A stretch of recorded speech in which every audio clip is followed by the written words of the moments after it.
Assalamualaikum warahmatullahi wabarakatuh. Selamat siang, Pak Sparta dan teman-teman. Kami dari kelompok 4 ingin mempresentasikan chapter 18 yaitu Revenue Recognition. Sebelumnya, perkenalkan nama saya Mutiara Zahra dengan NIM 2024 1211025. Selanjutnya, saya Helen Damayanti dengan NIM 2023 12 11072. Dan saya Aziza Mukdi Salvana dengan NIM 2024 12 11 057. Pertama, konsep dasar revenue recognition. Pada slide pertama ini, saya akan menjelaskan tentang konsep dasar revenue recognition atau pengakuan pendapatan. Revenue recognition adalah aturan yang menentukan kapan dan berapa besar pendapatan boleh dicatat dalam laporan keuangan. Ini tuh penting banget karena pendapatan merupakan indikator utama untuk menilai kinerja perusahaan. Investor, kreditur, dan manajemen biasanya tuh dia melihat angka pendapatan sebagai ukuran pertumbuhan dan keberhasilan perusahaan. Cuma karena pentingnya angka ini, revenue recognition juga sering menjadi sumber manipulasi laporan keuangan. Banyak skandal akuntansi terjadi karena perusahaan mengakui pendapatan terlalu cepat. Misalnya, sebelum barang dikirim atau jasa benar-benar diberikan, ada juga kasus di mana perusahaan mengklasifikasikan pendapat yang tidak berulang sehingga terlihat seolah-olah perusahaan memiliki kinerja yang stabil. Masalah-masalah ini dapat membuat laporan keuangan menjadi menyesatkan dan berdampak pada keputusan investor. Oleh karena itu, aturan pengakuan pendapatan harus jelas dan konsisten.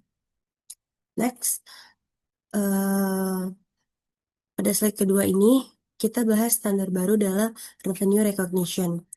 IASB dan FASB mengeluarkan standar yang disebut Revenue from Contracts with Customer. Tujuan utama standar ini adalah menciptakan konsistensi antara IFRS dan GAAP sehingga laporan keuangan perusahaan di berbagai negara menjadi lebih mudah dibandingkan. Standar ini juga dirancang agar dapat diterapkan semua industri dan menggantikan berbagai aturan lama yang sebelumnya terpisah-pisah. Selain itu, standar ini meningkatkan transparansi melalui kewajiban pengungkapan yang lebih detail. Pendekatan yang digunakan dalam standar baru ini disebut Asset Liability Approach. Artinya, pendapatan diakui berdasarkan perubahan aset dan liabilitas yang timbul dari kontrak dengan pelanggan. Berbeda dengan standar lama yang berfokus pada konsep risk and rewards. Standar baru ini lebih menekankan pada hak dan kewajiban yang muncul dari kontrak. Dengan pendekatan ini, pengakuan pendapatan menjadi lebih sistematis dan berbasis kontrak. Next, di sini ada contoh soal. Contoh pertama kita menggunakan ilustrasi sederhana, yaitu pembelian satu gelas kopi seharga $3. Pertama, terdapat kontrak yang valid antara pelanggan dan penjual. Walaupun sederhana dan terjadi secara lisan, transaksi ini tetap memenuhi syarat kontrak. Karena ada kesepakatan hak dan kewajiban jelas, serta pembayaran kemungkinan besar diterima. Kedua, hanya ada satu performance obligation, yaitu menyerahkan satu gelas kopi kepada pelanggan. Tidak ada kewajiban tambahan seperti layanan lanjutan atau bonus produk. Ketiga, harga transaksi sudah tetap yaitu $3, sehingga tidak ada unsur variable consideration maupun pertimbangan lain seperti nilai waktu uang. Karena hanya ada satu kewajiban pelaksanaan, maka tidak diperlukan alokasi harga transaksi. Pendapatan sebesar $3 diakui pada saat kopi diserahkan kepada pelanggan, yaitu ketika kontrol atas barang berpindah. Jadi bukan saat pelanggan memesan, tapi saat kopi benar-benar diterima. Next, Contoh kedua, kita melihat transaksi yang lebih besar, yaitu penjualan barang dengan harga 5.000 dan harga pokok penjualan sebesar 3.000. Dalam kasus ini, pendapatan tidak langsung diakui saat kontrak ditandatangani, melainkan saat barang dikirim kepada pelanggan. Hal ini karena pengakuan pendapatan terjadi ketika kontrol atas barang berpindah. Indikator bahwa kontrol sudah berpindah antara lain pelanggan memiliki hak atas barang, kepemilikan hukum sudah dialihkan, serta risiko dan manfaat juga sudah berpindah. Pada saat pengiriman, perusahaan mencatat jurnal sebagai berikutnya. Yang pertama, eh, piutang 5.000 di debit dan penjualan 5.000 di kredit untuk mencatat pendapatan. Kedua, harga pokok penjualan sebesar 3.000 di debit dan persediaan sebesar 3.000 di kredit untuk mencatat beban dan pengurangan aset. Dengan demikian, laba kotor yang dihasilkan dari transaksi ini adalah 2.000. Contoh ini menunjukkan bahwa pengakuan pendapatan selalu dikaitkan dengan perpindahan kontrol, bukan hanya dengan adanya kontrak atau penerima kas. Next, ada 5 step of revenue recognition. Pada slide ini tuh saya akan jelasin model 5 langkah dalam pengakuan pendapatan berdasarkan standar revenue from contracts with customer. Model ini merupakan inti dari standar baru karena memberikan pendekatan yang sistematis dan konsisten dalam menentukan kapan pendapatan boleh diakui. Pertama, mengidentifikasi kontrak dengan pelanggan. Artinya, perusahaan harus memastikan bahwa terdapat perjanjian yang sah dan menimbulkan hak serta kewajiban yang dapat dipaksakan secara hukum tanpa kontrak yang valid. Perusahaan tidak boleh mengakui pendapatan. Langkah kedua adalah mengidentifikasi performance obligation. Performance obligation adalah janji untuk menyerahkan barang atau jasa kepada pelanggan dalam satu kontrak, bisa bisa aja lebih dari satu kewajiban. Sehingga perusahaan harus menentukan apakah barang atau jasa tersebut bersifat distrik eh, distrik atau harus digabung. Tiga, menentukan harga transaksi, yaitu jumlah imbalan yang diharapkan akan diterima perusahaan.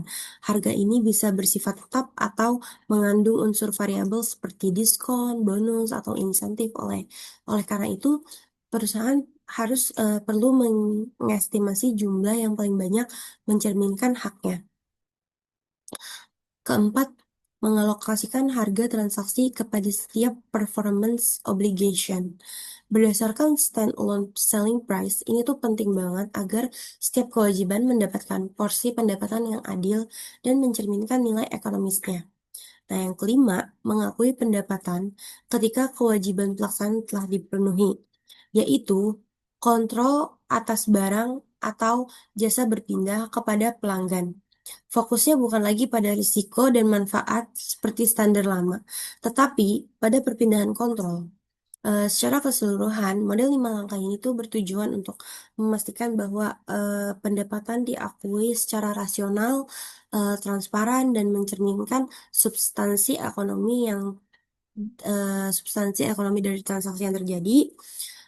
Dengan pendekatan ini, laporan keuangan menjadi lebih dapat dibandingkan antar perusahaan dan lebih andal bagi pengguna laporan keuangan.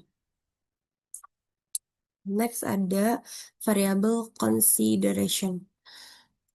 Di sini kita membahas tentang transaction price dengan variable consideration, yaitu harga transaksi yang jumlahnya belum pasti karena dipengaruhi oleh kondisi tertentu.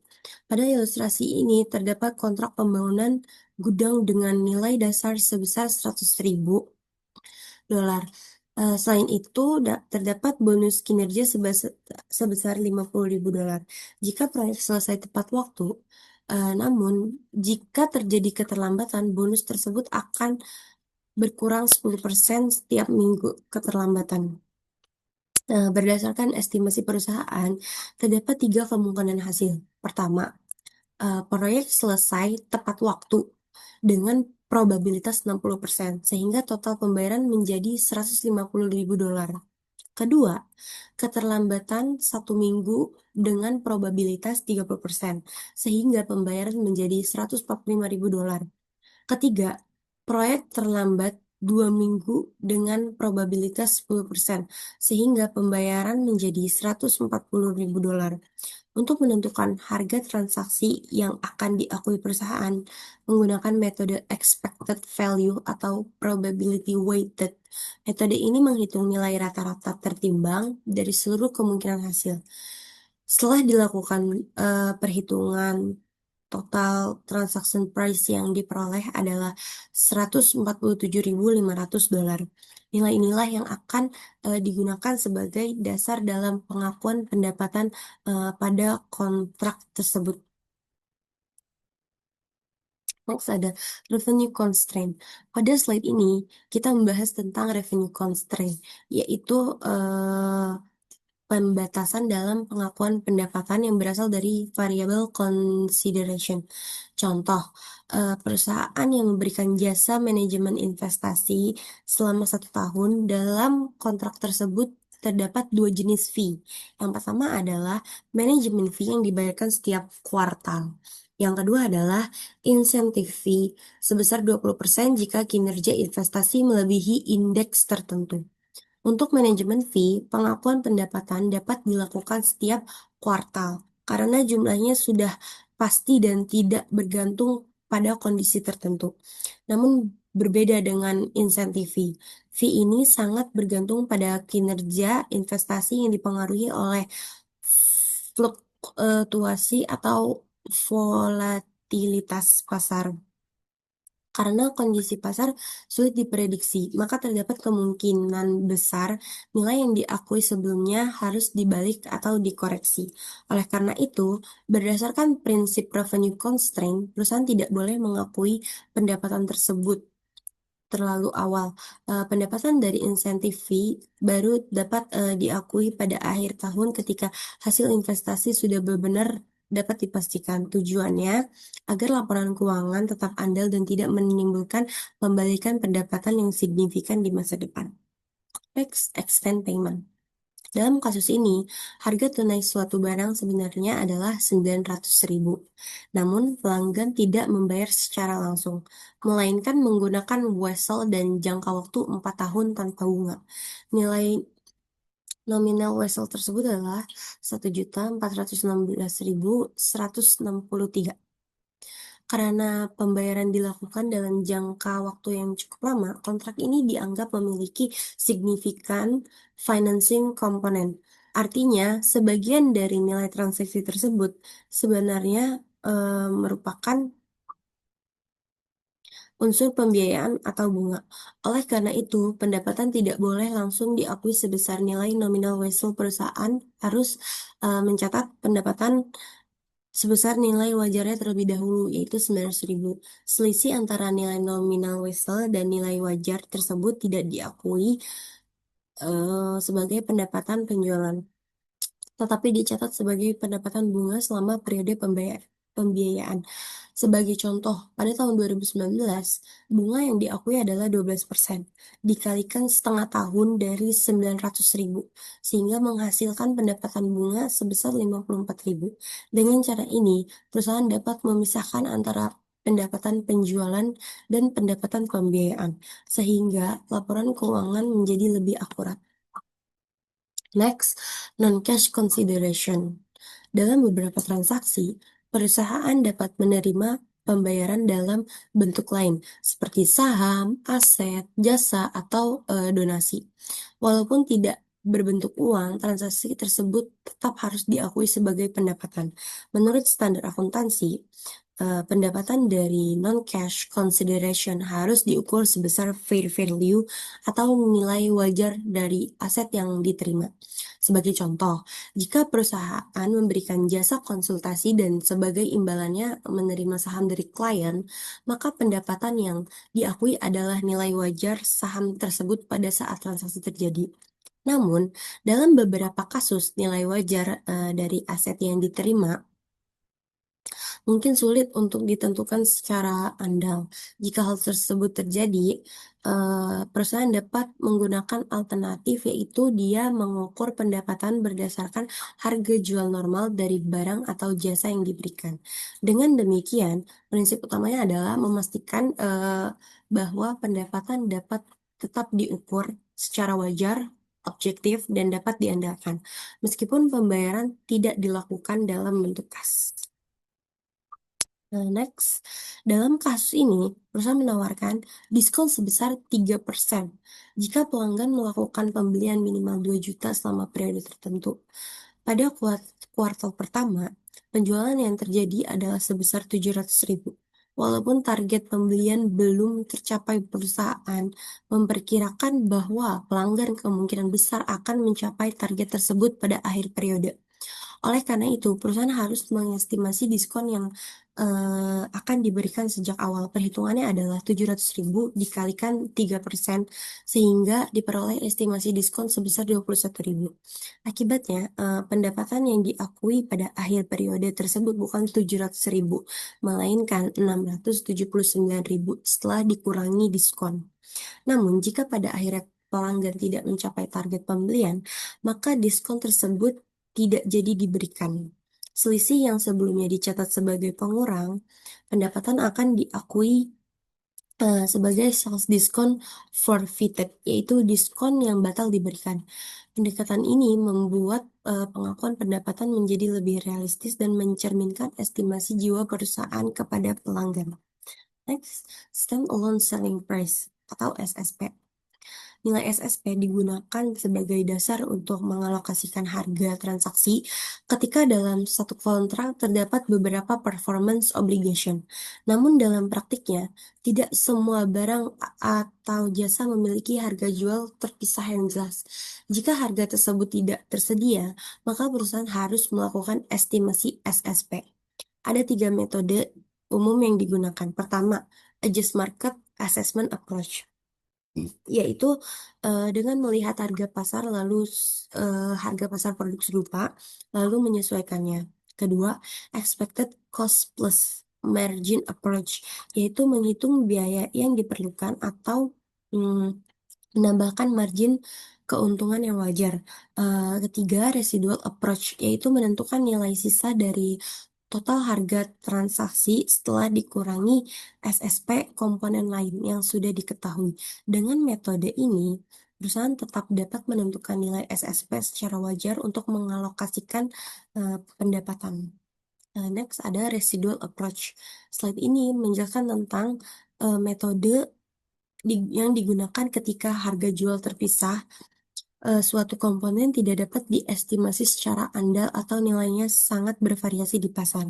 Cara menghitungnya adalah dengan mengambil total harga transaksi, lalu dikurangi dengan SSP, komponen lain yang sudah diketahui.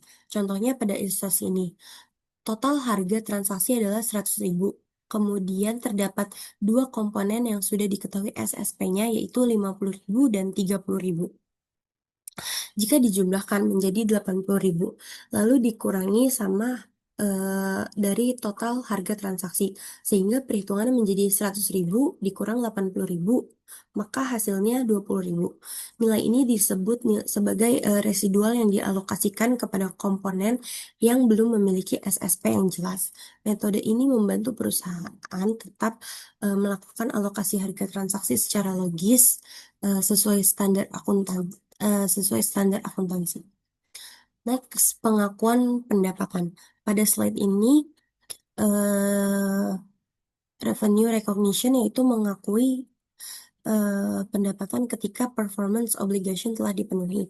Pendapatan tidak diakui saat kontrak dibuat, tapi ketika kontrol atas barang atau jasa telah berpindah kepada pelanggan. Kontrol berarti pelanggan sudah didapat, menggunakan barang tersebut, dan memperoleh manfaat ekonominya. Ada beberapa indikator perpindahan kontrol. Pertama, perusahaan sudah memiliki hak untuk menerima pembayaran. Kedua, hak legal atas barang sudah berpindah.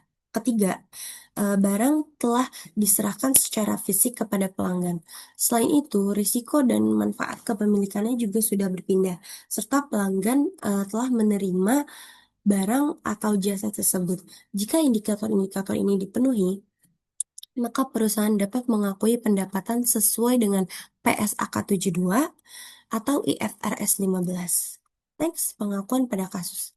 Slide ini tuh menjelaskan gimana pengakuan pendapatan dilakukan pada kasus handler company. Dalam kontrak ini terdapat 3 performance obligation, yaitu peralatan, instalasi, dan training. Untuk peralatan, pendapatan diakui ketika instalasi telah selesai dan pelanggan sudah memiliki kontrol penuh atas peralatan tersebut. Untuk jasa instalasi, terdapat pendapatan diakui ketika pekerjaan instalasi telah selesai dilakukan. Sedangkan untuk training, pendapatan tidak diakui sekaligus tidak diakui sekaligus, tetapi diakui selama periode 1 tahun menggunakan metode straight line, yaitu secara merata selama masa pelatihan berlangsung. Dengan pendekatan ini, pendapatan yang diakui perusahaan mencerminkan waktu sebenarnya ketika barang atau jasa diberikan kepada pelanggan. Next, sebagai kesimpulan dalam PSAK 72 atau IFRS 15, pengakuan pendapatan dilakukan melalui beberapa langkah utama. Pertama adalah mengidentifikasi performance obligation, yaitu menentukan barang atau jasa yang dijanjikan kepada pelanggan. Kedua, menentukan harga transaksi yang akan diterima dari pelanggan. Ketiga, mengalokasikan harga transaksi ke setiap kewajiban berdasarkan Relative Standalone Selling Price atau SSP. Keempat, mengakui pendapatan jika kewajiban tersebut telah dipenuhi, yaitu ketika kontrol barang atau jasa telah berpindah kepada pelanggan. Jika SSP tidak dapat diestimasi secara andal, perusahaan dapat menggunakan residual approach untuk menentukan nilai alokasinya. Next, akan dilanjutkan dengan partner saya. Selanjutnya, saya akan menjelaskan tentang penjualan dengan hak retur. Apa itu hak retur? Yang pertama, pelanggan memiliki hak untuk mengembalikan barang yang telah dibeli. Yang kedua, alasannya itu bisa bermacam-macam seperti ketidaksesuaian produk, cacat produk, atau sekedar ketidakpuasan dari pelanggan. Lalu yang ketiga, itu ada bentuk pengembaliannya, itu bisa berupa yang pertama refund penuh atau sebagian, yang kedua itu ada kredit untuk pembelian lain, dan yang ketiga itu adalah penukaran dengan produk lain. Lalu prinsip akuntansi untuk hak retur. Jadi pada saat penjualan, perusahaan itu harus mengakui beberapa hal. Yang pertama, itu ada pendapatan. Itu diakui sebesar jumlah yang diyakini akan diterima setelah dikurangi dengan estimasi retur. Yang kedua, itu ada cadangan retur. Itu dibuat untuk mengantisipasi pengembalian barang, kontra account terhadap piutang. Lalu yang ketiga, itu ada aset untuk barang retur. Itu mencatat persediaan yang diperkirakan akan dikembalikan. Lalu yang keempat, itu penyesuaian HPP, yaitu mengurangi harga pokok penjualan untuk barang yang diperkirakan kembali. Berikut adalah contohnya, yaitu 100 unit kamera dengan harga 100 dengan total penjualannya itu 10.000. Estimasi returnya itu ada 3 unit, 2 unitnya itu benar-benar dikembalikan, dan 1 unit diestimasi di akhir periode. Jurnalnya itu pada saat retur itu ada sales return and allowance di debit, dan ada account receivable di kredit. Lalu di akhir periode itu ada allowance for sales retur dan estimated inventory retur. Selanjutnya, saya akan menjelaskan perjanjian repurchase. Apa itu repurchase agreement? Penjual memiliki kewajiban atau hak untuk membeli kembali aset yang telah dijual. Tapi apakah ini benar-benar penjualan atau hanya pendanaan? Jawabannya, perjanjian repurchase itu bukan penjualan. Alasannya itu karena yang pertama, kontrol penuh itu belum berpindah secara penuh. Lalu yang kedua, penjual masih memiliki resiko dan manfaat signifikan. Yang ketiga, harga beli kembali itu lebih besar daripada harga jual. Yang ini menunjukkan transaksi pendanaan. Lalu untuk perilaku akuntansinya, perjanjian repurchase ini dicatat sebagai transaksi pendanaan atau financing. Kas yang akan diterima itu dimasukkan ke liabilitas dan selisih harganya itu termasuk beban bunga selama periode. Berikut adalah contoh pencatatan jurnal untuk uh, jadi di tanggal 1 Januari 2019 itu ada cash pada liabilities to land sebesar 100.000. Lalu di tanggal 31 Desember 2019 ada interest expense pada liability to land sebesar 10.000. Lalu di tanggal 31 Desember 2020 ada interest expense pada liability to land sebesar 11.000 dan ada liability to land pada cash sebesar 121.000. Selanjutnya ada bill and hold arrangement. Apa itu bill and hold? Jadi itu adalah pelanggan sudah ditagih dan diberi faktur, tapi barangnya itu disimpan oleh penjual. Alasannya itu bisa bermacam-macam, seperti ruangannya belum siap, atau jadwal produksi, atau kelebihan stok. Kriteria pengakuan pendapatan, jadi pendapatannya itu dapat diakui segera saat kontraknya ditandatangani jika yang pertama, alasan bill and hold substansial, bukan hanya menunda pengakuan. Yang kedua, produk diidentifikasi secara khusus sebagai milik pelanggan. Yang ketiga, produk siap dikirim secara fisik. Lalu yang keempat, penjual tidak dapat menggunakan atau mengarahkan produk ke pelanggan lain. Jadi, jika semua kriteria ini sudah terpenuhi, maka kontrolnya telah berpindah dan pendapatannya itu bisa diakui. Selanjutnya ada principal agent relationship. Berikut adalah perbedaan prinsipal dan agen. Prinsipal itu dia menyediakan barang atau jasa secara langsung, sedangkan agen itu dia mengatur agar prinsipal ini menyediakan barang atau jasa.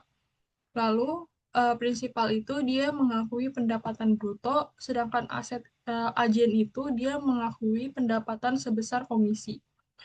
Contoh dari prinsipal itu seperti maskapai penerbangan, dan contoh dari agen itu seperti agen perjalanan. Selanjutnya ada consignments. Apa itu konsinyasi? Jadi konsignor atau pemilik itu mengirimkan barang ke konsigna si penjual untuk dijualkan. Konsigna ini bertindak sebagai agen. Lalu perbedaan konsignor dan konsigna itu yang pertama, konsignor itu dia barangnya itu tetap dicatat sebagai persediaan. Sedangkan konsigna ini dia tidak mencatat barang sebagai persediaan. Selanjutnya, untuk konsignor ini dia pendapatannya itu diakui saat barangnya itu terjual. Sedangkan konsigna ini dia mengakui pendapatan komisi. Lalu konsignor itu dia mencatat beban yang terkait seperti biaya ongkir atau biaya iklan. Sedangkan konsigna ini dia mencatat uang ke konsignor. Selanjutnya ada warantis atau garansi. Berikut adalah jenis-jenis garansi. Yang pertama itu ada insurance type atau tipe asuransi. Jadi jaminan ini jaminan produk bebas cacat saat penjualan. Dia itu bukan kinerja terpisah, jadi estimasi beban dan liabilitasnya itu di awal. Yang kedua, itu ada service type, itu adalah garansi tambahan yang dibeli pelanggan. Untuk garansi ini itu dia kinerjanya terpisah, jadi pendapatannya itu ditangguhkan dan diakui selama periode garansi. Selanjutnya ada biaya di muka non-refundable. Apa itu biaya di muka non-refundable? Jadi itu adalah biaya awal yang dibayar pelanggan dan tidak dapat dikembalikan. Contohnya itu kayak biaya keanggotaan gym, aktivasi kartu kredit, dan lain-lain. Biaya di muka non-refundable itu prinsip akuntansinya itu dia bukan pendapatan di awal. Jadi biaya ini itu diamortisasi selama periode perkiraan hubungan dengan pelanggan. Contohnya itu biaya awalnya itu 200 ditambah dengan biaya bulanannya itu 50. Perkiraan membernya itu bertahan selama 3 tahun. Nah, total transaksinya itu jadi 200 yaitu biaya awalnya ditambah dengan 50 yaitu biaya bulanannya dan dikali dengan 36. 36 itu dari eh, 12 dikali 3. Jadi dia itu dihitung per bulan. Hasilnya itu ada 2.000. Lalu pendapatan per bulannya itu 2.000 dibagi 36. Itu sama dengan 55,56. Lalu untuk penyajian di pelaporan keuangan itu kontrak aset, hak bersyarat menerima pembayaran, satu kinerja selesai tapi kinerja lain masih harus dipenuhi sebelum penagihan. Lalu yang kedua itu ada kontrak liabilities. Kewajiban menyerahkan barang atau jasa karena telah menerima pembayaran di muka atau unearned revenue. Selanjutnya ada disclosure. Yang pertama, disegrasi pendapatan.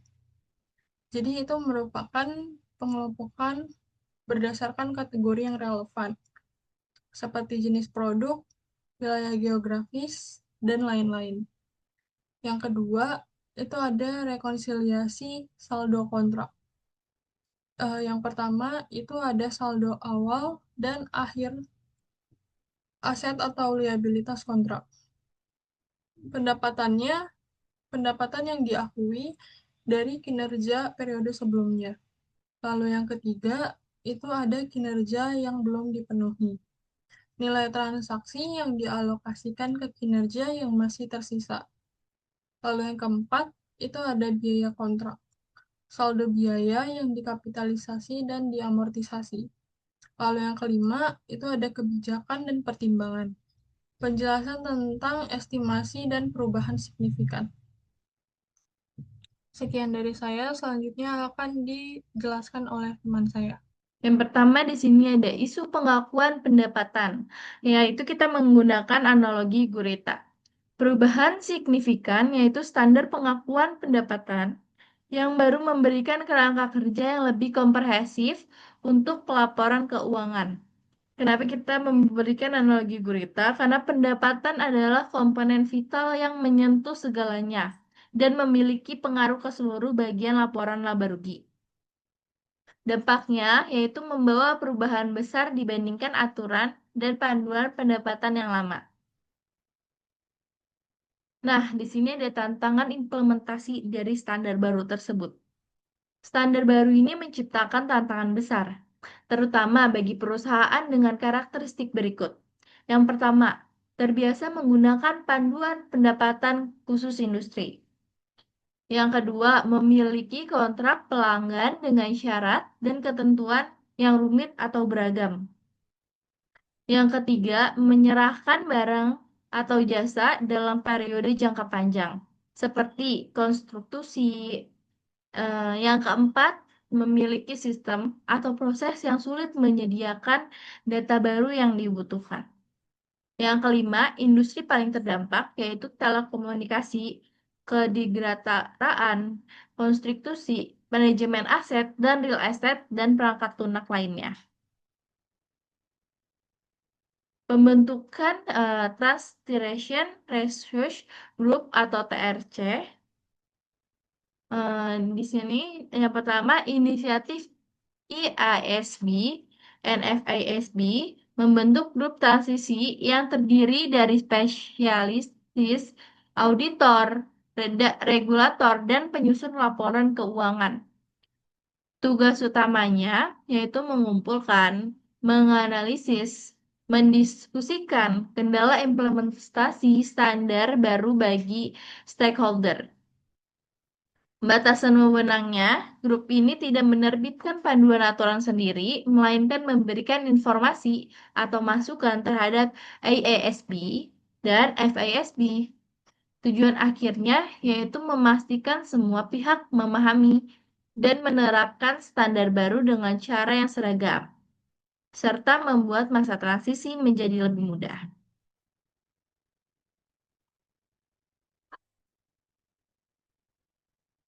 dan pendekatan utama atau kontrak jangka panjang.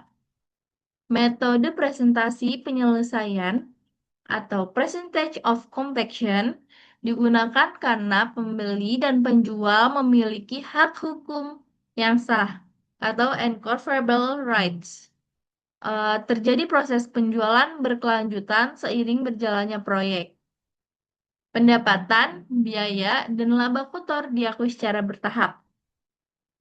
Metode pemulihan biaya cost recovery atau zero profit itu digunakan jika kriteria presentase penyelesaian tidak terpenuhi, yaitu pendapatan diakui hanya sebesar biaya yang didapat dipulihkan, laba kotor baru diakui saat kontrak selesai 100%. Pencatatan dan logika presentasi penyesuaian. Pertama, akun yang digunakan di sini ada construction in process atau akun persediaan. Terus billing on construction in process, akun kontra persediaan untuk tagihan. Mengapa tidak menunggu sampai selesai? Menunda pengangguan hingga akhir proyek akan memberikan gambaran yang keliru atau distorsi mengenai upaya, yaitu biaya dan hasil atau pendapatan perusahaan pada periode tersebut. Syarat utamanya, perusahaan harus punya dasar yang kuat untuk mengukur kemajuan proyek di setiap akhir periode.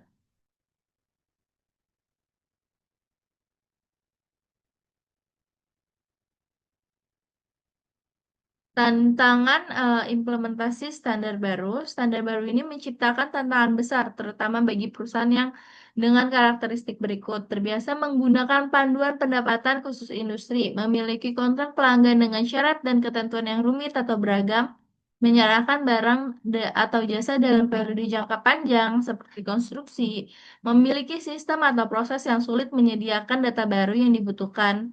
Industri paling terdampak yaitu telekomunikasi, kedirgataan, konstruksi, manajemen aset, dan real estate dan perangkat lunak.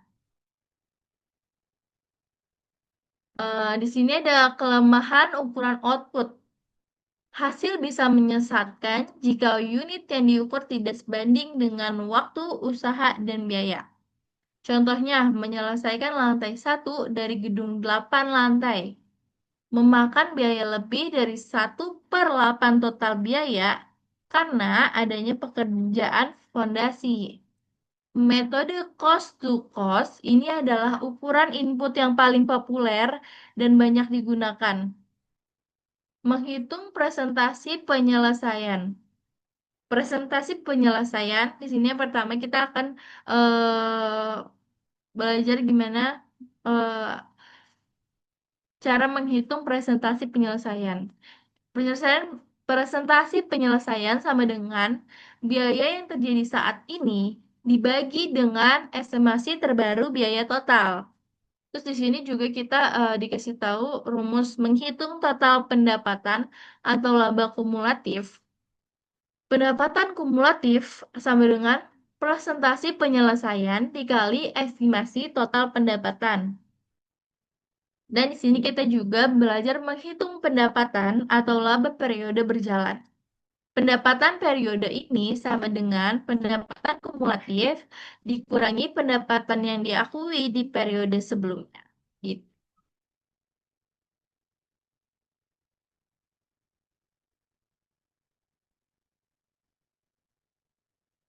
Next, masalah dalam ukuran output. Ketidakakuratan unit atau ukuran output seperti jumlah lantai yang jadi itu bisa menyesatkan jika unit tersebut tidak sebanding dalam hal waktu, tenaga, atau biaya.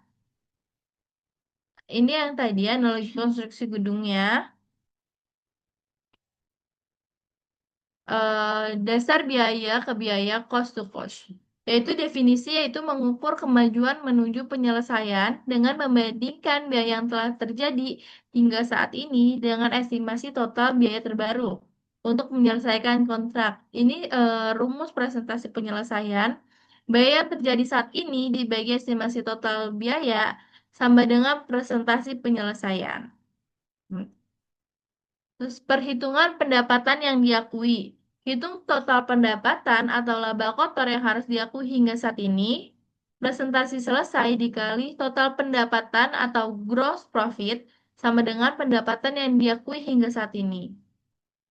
Nah, ini cara menghitung pendapatan untuk periode berjalan dengan mengurangi jumlah yang telah diakui pada periode sebelumnya. Pendapatan saat ini dikurang pendapatan diakui periode sebelumnya sama dengan pendapatan periode berjalan. Contoh metode presentasi penyelesaian atau dasar biaya ke biaya. Pada kontrak proyek pembangunan jembatan nih. Misal kita udah tahu nih harga kontraknya di 4.500.000 euro. Estimasi biaya awalnya itu 4 juta. Terus jangka waktunya itu dari bulan Juli 2019 sampai Oktober 2021. Nah, itu kan otomatis ada 2019 ke 2021 kan ada 2 tahun ya, teman-teman. 2 tahun lebih mungkin. Di sini karena bulan di 2021-nya itu bulan Oktober. Di sini ada revisi biaya nih. Pada akhir 2020, estimasi total biaya direvisi menjadi 4.050.000 dari 4 juta estimasi biaya awal. Nah, ini datanya. Di sini ada di tahun 2019, ada cost to cost debt, ada 1 juta. Terus habis itu ada estimate cost to complete, itu ada 3 juta.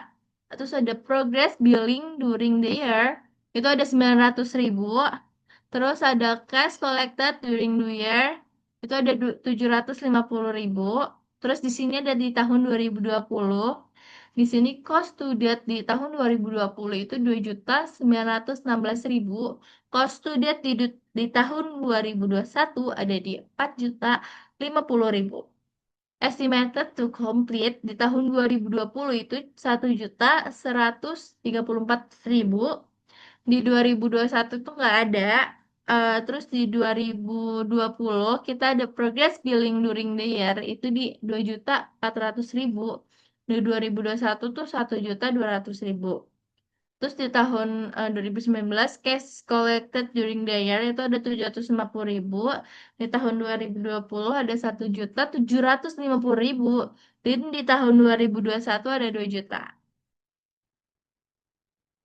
Nah, ini ada datanya. Eh, Lagi di tahun 2019 ada kontrak price itu sebesar 4.500.000. Di tahun 2020 ada kontrak price sebesar 4.500.000. Di tahun 2021 juga ada kontrak price sebesar 4.500.000. Di sini adalah estimated cost. Di sini ada cost to debt di tahun 2019 itu 1 juta. Cost to debt di tahun 2020 itu 2.916.000. Cost to debt di tahun 2021 itu 4.050.000. Estimated cost to complete di tahun 2019 itu 3 juta. Di tahun 2020 itu 1.134.000. Di tahun 2021 tuh nggak ada. Estimated total cost di tahun 2019 itu 4 juta. Estimated total cost di tahun 2020 itu 4.050.000. Estimated total cost di tahun 2021 itu 4.050.000. Jadi di tahun 2020 itu dan 2021 itu sama. Estimated total gross profit di tahun 2019 itu 500.000. Estimated gross profit di tahun 2020 dan 2021 itu 450.000. Kenapa dari estimated total gross profit di 2019 dan di 2020 itu mengalami penurunan karena total keuntungannya kan tadi 4.500.000, sedangkan dia kan tadinya mengiranya estimated total cost-nya di 4 juta. Tapi ternyata naik nih, jadi 4.050.000.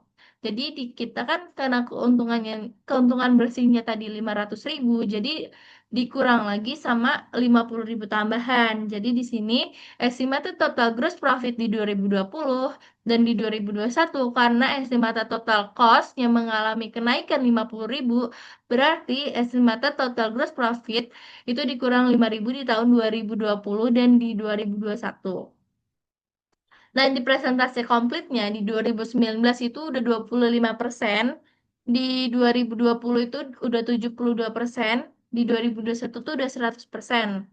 Nah, di sini ada juga kayak 1 juta jadi dari 4 juta, terus 2 juta dari 916.000 dari 4.050.000 itu 72%. Terus 4 juta 50.000 dari 4.050.000 itu 100% teman-teman. Jadi kita bisa lihat di 2019 dan 2020 itu tuh mengalami estimasi total cost, kenaikan total cost sebesar 50.000. Nah, di tahun 2019 nih, biaya saat ini adalah 1 juta. Estimasi total cost adalah 4 juta. Presentasi selesainya itu 25%.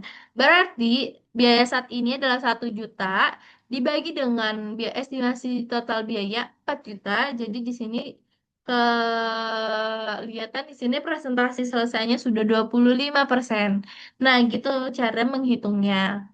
Misal kita coba lagi tentang total biaya estimasi. Total biaya estimasinya di sini kan tadinya 4.500.000. Terus habis itu dikurangin dengan total biaya cost to cost-nya itu 4 juta. Jadi di sini kita ada laba total estimasinya itu 500.000. Laba yang diakui di 2019 yaitu sama dengan karena dia eh, udah udah selesai sebesar 25%, berarti dia 25% dikali dengan laba estimasi. Karena laba estimasi yang di saat itu 500.000. Jadi 25% dikali 500.000, laba yang diakui di tahun 2019 adalah 125.000. Nah, ini di tahun 2020 nih. Di tahun 2020 biayanya tuh udah sampai di 2.916.000. Estimasi biaya total baru karena dia kenaikan jadi 4.050.000. Presentasi selesainya adalah 2.916.000 dibanding dengan 4.050.000 sama dengan 72%. Total laba total baru itu kan dari 4.500.000 nih. Terus dia mengalami kenaikan tadinya 4 juta jadi 4.050.000. Jadi laba total barunya juga berubah jadi 450.000. Terus laba kumulatifnya 72% dikali 450.000 dikali 450.000 sama dengan 324.000. Karena di tahun 2019-nya udah diakui tadi 125.000, jadi itu dikurangin teman-teman. Kan sekarang udah 72%. Nah kan jadi 324.000. Berarti itu karena yang tadi di 2019-nya anggap saja udah diambil atau udah diakui, berarti yang diakui di tahun 2020 itu 324.000 dikurang dengan 125.000 itu laba yang diakui tahun lalu dikurang tuh teman-teman. Jadi laba yang diakui di tahun 2020 bersihnya adalah 109.000 gitu. Nah, ini ada di tahun 2021. Presentasi selesainya di sini 4.050.000 dibagi dengan 4.050.000. Karena di tahun 2021 kan emang tenggatnya. Jadi di sini presentasi selesainya di sini udah 100% nih. Laba total proyeknya 450.000. Laba yang sudah diakui sampai tahun 2020 sama dengan 324.000. Maka laba di tahun 2021 itu kita hitung aja langsung teman-teman.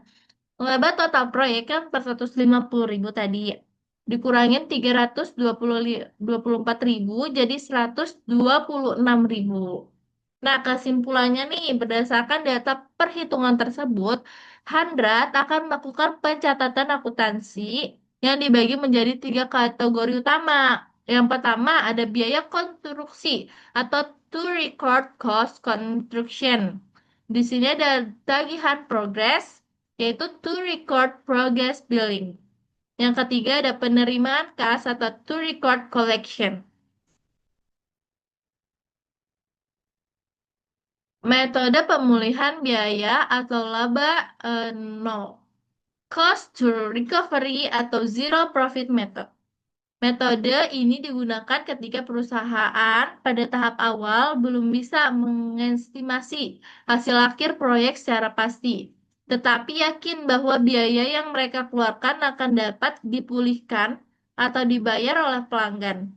Pendapatan hanya diakui sebesar biaya yang telah dikeluarkan, sehingga tidak ada laba yang diakui sampai seluruh proyek selesai.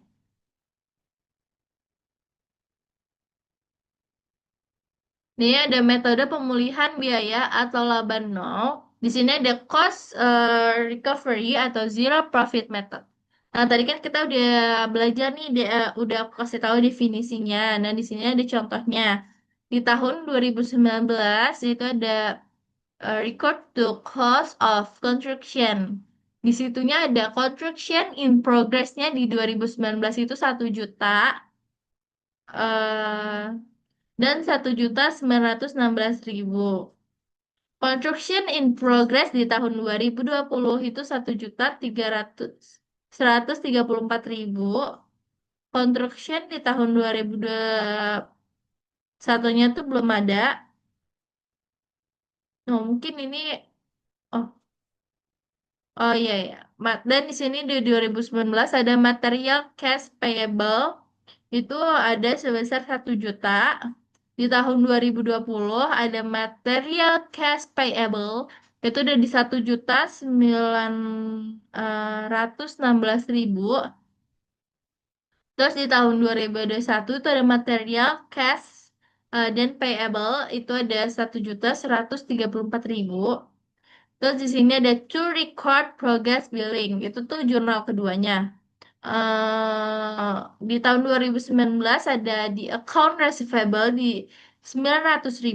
Di tahun 2020 ada di account receivable sebesar 2.400.000. Di tahun 2021 ada di account receivable sebesar 1.200.000.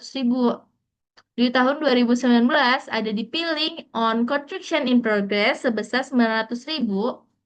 Di 2020 ada di billing on construction in progress di 2.400.000. Di 2021 ada di billing on construction in progress di 1.200.000. Di sini ada to record collection. Di 2019 di sini ada cash sebesar 750.000. Di 2019 ada account receivable sebesar 750.000. Di tahun 2020 ada cash sebesar 1.750.000. Ada account receivable di tahun 2020 itu 1.750.000 juga. Di tahun 2021 itu ada cash sebesar 2 juta. Terus habis itu di tahun 2021 ada di kreditnya itu ada cash account receivable sebesar 2 juta juga. Setiap tahunnya, perusahaan harus mencatat biaya konstruksi yang terjadi, tagihan yang dikirimkan kepada pelanggan, serta kas yang diterima.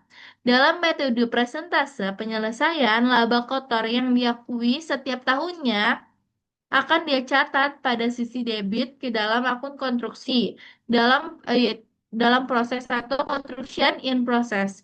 Akun ini akan terus mengakui biaya dan laba hingga proyek tersebut selesai. Kayak misal di sini akun construction in process itu ada di cost of proses construction in process itu di 1 juta misal. Di debitnya dan di kreditnya itu ada material cash and payable. dan sebeda-bedanya itu 1 juta juga.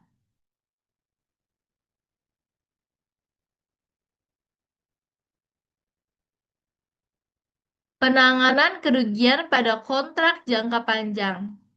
Kerugian pada periode berjalan untuk kontrak yang masih menguntungkan, yaitu situasi ini terjadi ketika ada kenaikan biaya. Namun, secara keseluruhan proyek masih diproyeksikan akan menghasilkan laba. Bagi perusahaan yang menggunakan metode presentasi penyelesaian, mereka harus segera menyesuaikan kelebihan laba yang telah dicatat di tahun sebelumnya dengan mengakui kerugian di periode berjalan. Namun, bagi perusahaan yang menggunakan metode pemulihan biaya, kerugian pada periode ini tidak diakui karena pada akhirnya proyek masih diharapkan mendatangkan keuntungan saat selesai nanti. Penanganan kerugian kontrak jangka panjang. Ini kelanjutannya dari slide yang tadi. Kerugian pada kontrak yang secara keseluruhan tidak menguntungkan. Kondisi ini terjadi jika revisi estimasi menunjukkan bahwa total biaya pada akhirnya akan melebihi total pendapatan kontrak. Dalam keadaan seperti ini, aturan akuntansi mewajibkan perusahaan baik yang menggunakan metode presentasi penyelesaian maupun metode pemulihan biaya untuk langsung mengakui seluruh total perkiraan kerugian secara penuh pada periode berjalan. Hal ini sesuai dengan prinsip kehati-hatian dalam akuntansi untuk menghindari pencatatan laba yang terlalu tinggi. Pengakuan pendapatan waralaba atau franchise, perjanjian waralaba seringkali memiliki kewajiban yang kompleks. Perusahaan memiliki waralaba franchisor umumnya menerima pendapatan dari 2 sumber, yaitu biaya waralaba di awal muka dan biaya keberlanjutan atau royalti yang didasarkan pada operasional bisnis mitranya. Tantangan utama dalam akuntansi waralaba adalah mengidentifikasi kapan sebuah kewajiban pelaksanaan telah terpenuhi sehingga pendapatan sah untuk diakui. Pengakuan pendapatan waralaba atau franchise. Sebagai contoh, dalam pemberian hak atas nama dagang, area pasar, dan rahasia bisnis, selama 5 tahun pendapatan tidak langsung diakui saat penandatanganan di akhir tahun. 2019, kewajiban ini baru dianggap terpenuhi dan pendapatan baru diakui tepat ketika pihak pembeli waralaba atau franchise mulai mengoperasionalkan toko secara fisik. Selain itu, jika franchisor menyediakan jasa pelatihan serta menjual peralatan, kedua hal ini dianggap sebagai kewajiban yang terpisah. Pendapatan atas jasa pelatihan baru diakui setelah pelatihan selesai dilakukan. Misalnya pada Januari 2020, begitu pula juga dengan pendapatan peralatan yang baru diakui saat peralatan selesai dikirim dan dipasang.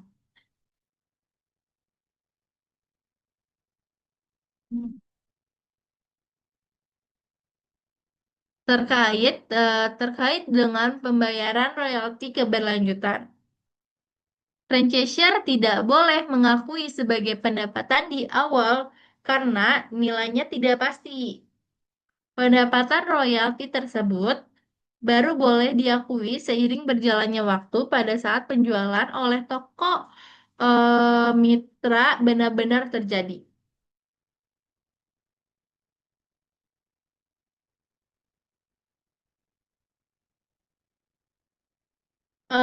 Pengakuan pendapatan waralaba secara bertahap atau overtime. Metode ini digunakan ketika pemberi waralaba memiliki kewajiban keberlanjutan seperti memberikan dukungan operasional dan pemutakhiran materi kepada mitranya. Bukan sekedar menyerahkan kendali hak bisnis di awal, pendapatan yang tidak diakui sekaligus, karena kewajiban dukungan ini terus berjalan. Pendapatan yang tidak diakui sekaligus, melainkan secara bertahap seiring berjalannya waktu. Sebagai contoh, perusahaan Tech Solver memberikan hak warna laba beserta dukungan pemutakhiran materi selama 5 tahun. Biaya pendaftaran awal sebesar 5.000 awalnya dicatat penuh sebagai pendapatan diterima di muka. Pendapatan ini kemudian dipecah dan diakui secara merata, yaitu sebesar 1.000 pada akhir tahun pertama. Dan begitu seterusnya. Selama 5 tahun masa kontrak gitu. Eh, Diulang-ulang yaitu pendapatan dipecah dan diakui secara merata yaitu secara 1.000 pada akhir tahun pertama dan begitu seterusnya selama 5 tahun masa kontrak. Selain itu, pendapatan juga biaya royalti keberlanjutan yang ditetapkan sebesar 7% dari total penjualan tahunan mitra. Pendapatan dari royalti ini tidak boleh dicatat di awal dan baru diakui ketika angka penjualan mitra sudah pasti terjadi.